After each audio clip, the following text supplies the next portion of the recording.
over here, guys? I think the dates. Wow. Like always listed on there.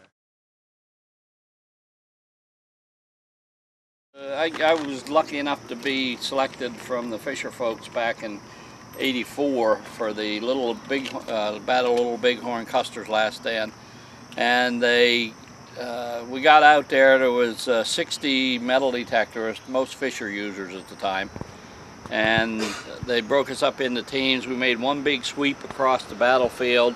Then they had grids for us, and we have a sort of a grid up here today we're going to be working in.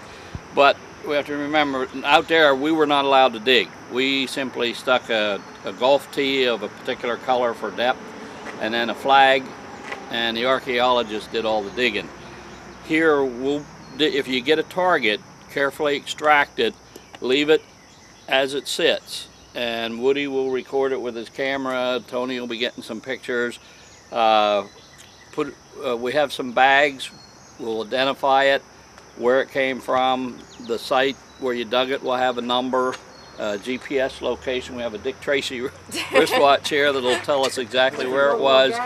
We'll record all that, where it came from, take pictures of it in sight, then we can put it in a bag and remove it for others to look at.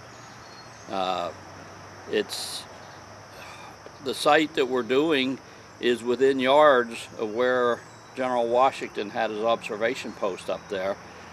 Give you a little idea, down here along the creek was General Armstrong, and General Greene was just north of here, and a couple of those British dudes were across the creek on the other side.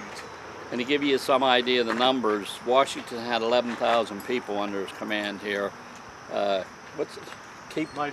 Lifehausen had 5,000 people over here, and General Howe, famous British general, had 11,000 or 10,500.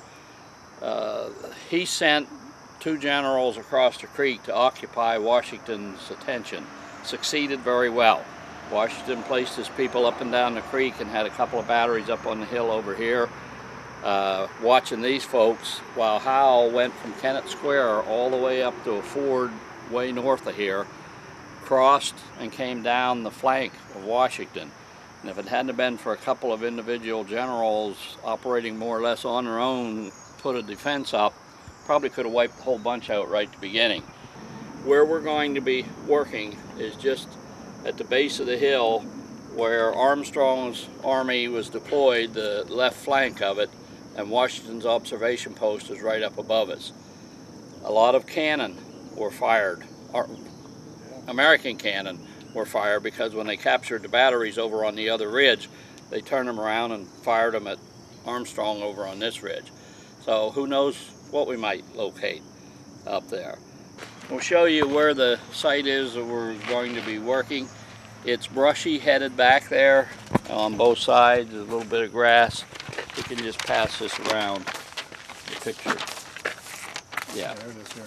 The area is outlined in yellow there. It's outlined in yellow. The tower's back here, and a long strip along the road on the way back.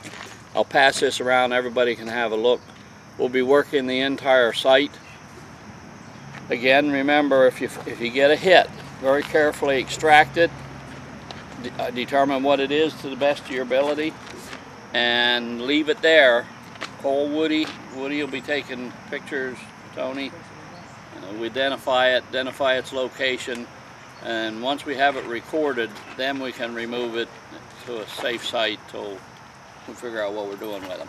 Shows Route 1 here. This is the Brandywine Creek, and this is the battlefield area here. This is where the Americans had their battery, and down here is Washington Hill, which is directly up from where we're going to be hunting. This is General Washington's position, where he observed the troops from right here. So he had a commanding view of the ford, Chad's Ford, where the British crossed, and also his own artillery. His headquarters was right here, and right here is where Lafayette's headquarters was. We're going to be hunting right to the right of General Washington's position.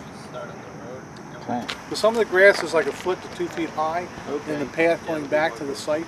The site itself is near the tower. Is actually under a canopy of smaller trees. there's not a lot of vegetation. It's pretty much just bare ground. So we might be able to clear out some of the area. Are you going to hunt directly under the tower as well?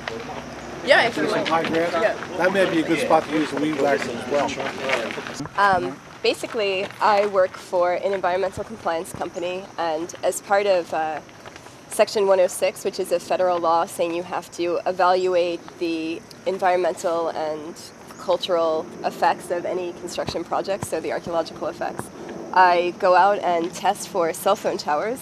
This one is kind of interesting because they're attaching a cell phone tower to the existing Pico transmission tower. So usually you wouldn't do an archaeological survey for this type of project because it's already been done for the tower. But since it's such an important site, they decided to let me go out, and they were like, we want you to do a detector survey as part of it. So then I enlisted Woody's help, and you all came today to help me. Thank you so much. Like, it's a Saturday, very early, so hopefully we'll find something exciting. Anything we find will go to the museum and be displayed, and hopefully we can get a little credit for you all that you found it. So. And the guys that have the weed whackers are going to need you guys especially to go over there and clear the area out. Please do.